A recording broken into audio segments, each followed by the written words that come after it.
Vous savez, il y a cette idée qui tourne que si l'univers est infini, ce qui est une hypothèse plausible, si l'univers est infini ou qu'il y a une infinité d'univers différents, alors il serait logique, voire nécessaire, qu'il y ait dans ce ou ces univers des copies infinies de toutes les planètes possibles, avec toutes les configurations géologiques et biologiques possibles, et même des copies de vous ayant une destinée différente, voire toutes les destinées imaginables. En effet, on suppose qu'il y a un nombre fini, bien que très grand, de configurations possibles de matière.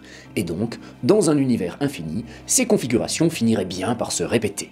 Quand on y réfléchit et qu'on le comprend, ça donne un gros mindfuck, et ça semble imparable. Donc, dans un univers infini, il y a quelque part votre sosie qui fait le taf de 007 et qui est le petit ami du sosie de Halle Berry, et pour vous, mesdames, il y a quelque part dans l'univers infini le sosie amélioré de George Clooney qui est amoureux de vous. Et il y a même une version où vous êtes une lépreuse muette au visage scarifié, et George Clooney, amélioré, tombe quand même amoureux de vous, et vous le prouve en buvant votre urine. What else? Bon, tout ça a quand même un gros défaut. C'est que, dans notre monde, tout n'est pas aléatoire. À un moment donné, le libre arbitre intervient. Les situations présentées ici ne dépendent pas que d'un jet de dés cosmique. C'est une première chose à garder en tête. Mais surtout, regardez ceci. Prenez un univers ultra simple composé de deux objets simples. Mettez-les là, puis là, puis là, et ainsi de suite, sur une distance infinie. Il n'y a pas de limite au-delà de laquelle il faudrait vous arrêter. Et donc, vous venez d'obtenir une infinité d'univers possibles, tous différents, rien qu'avec deux objets. Et ensuite, mettez-les comme ça, et recommencez. Tac. Encore une fois, une infinité d'autres univers différents. Mettez-les comme ça, et vous recommencez. Prenez des pincettes, prenez des canettes de soda, ou ce que vous voudrez, et ça recommence. Vous voyez où je veux en venir. On arrive à avoir plusieurs fois une infinité d'univers différents. Et on vient de démontrer ceci.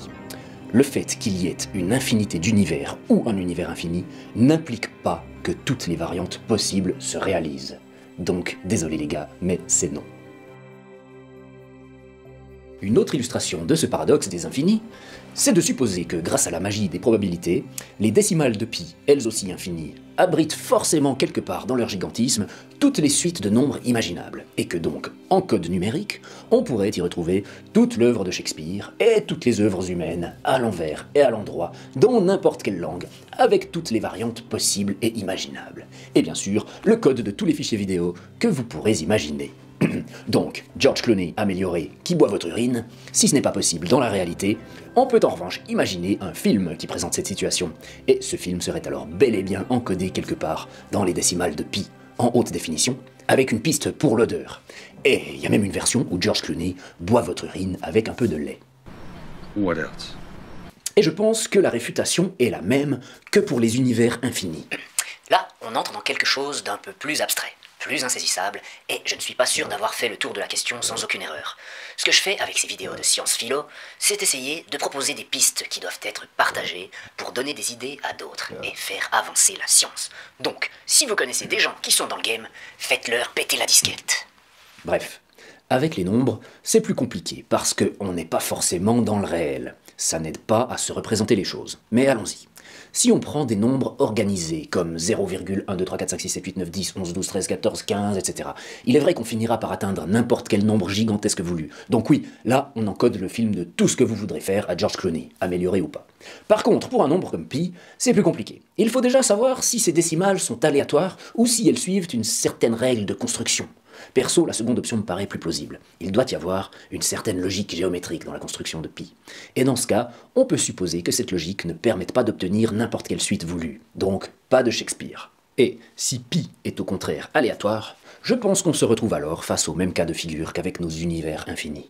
Le fait d'avoir des décimales infinies n'implique pas que chaque nombre doive y figurer.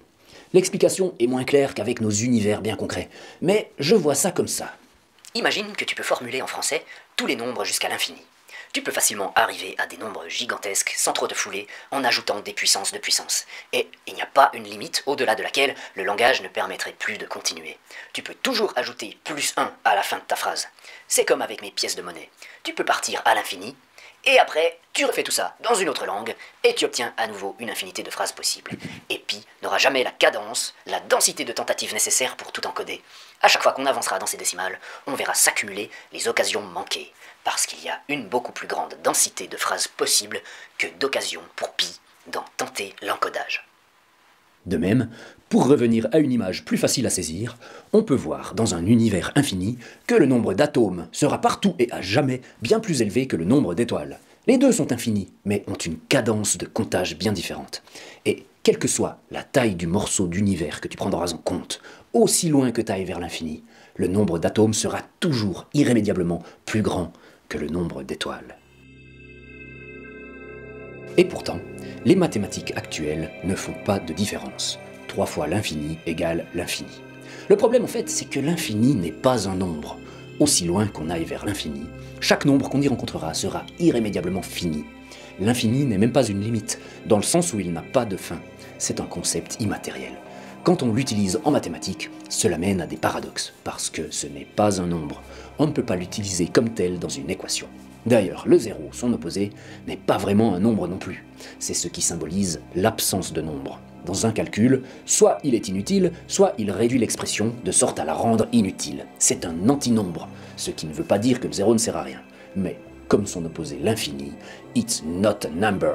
Et c'est bien pour ça qu'on ne peut pas diviser par zéro, ou que, d'une certaine manière, diviser par zéro, à savoir pas un nombre, donne l'infini, à savoir pas un nombre. C'est cohérent. Et si tu veux multiplier zéro par l'infini, comme tu multiplies deux choses qui ne sont pas des nombres, la réponse est indéfinie et peut donc être n'importe quel nombre voulu. On ne pourra jamais dire que c'est faux. Bref. Pour revenir un peu à notre sujet, il serait bien d'avoir une notation qui diffère selon la densité de notre infini. Ma proposition est la suivante, pour laquelle je vous donne directement un exemple concret. Si je veux définir deux infinis de densité différentes, à savoir le nombre d'étoiles et le nombre d'atomes, je choisis arbitrairement que les étoiles seront ma référence, 1 sur 0, et que les atomes étant, prenons n'importe quoi, un pétaflop de fois plus nombreux, ils se noteront un pétaflop sur 0, parce qu'on est obligé d'admettre que, pour autant que cela veuille réellement dire quelque chose, il y a plus de fois 0 dans un pétaflop que dans 1. Même si dans les deux cas, il y a une infinité de fois 0. Ce ne sont pas les mêmes infinis. Et donc, l'idée de diviser différentes quantités par 0 pour en faire des infinis différents, ça me semble prometteur. Et on peut créer un nouveau symbole pour cette situation. Une fraction sur 0 un peu stylisée, qui ressemblerait alors au lemniscate de l'infini, mais avec une sorte de socle, une étiquette sur laquelle serait notée la densité de cet infini.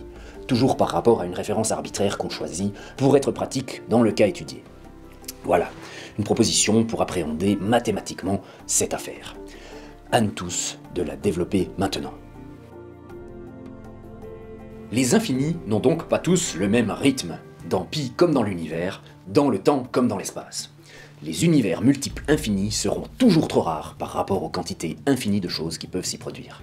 Ils n'auront pas la cadence, la fréquence nécessaire pour suivre le rythme et tout proposer. Et donc, j'ai le regret de vous annoncer que la planète sur laquelle votre sosie décidera de ne pas partager cette vidéo et de ne pas s'abonner, eh bien, elle n'existe pas.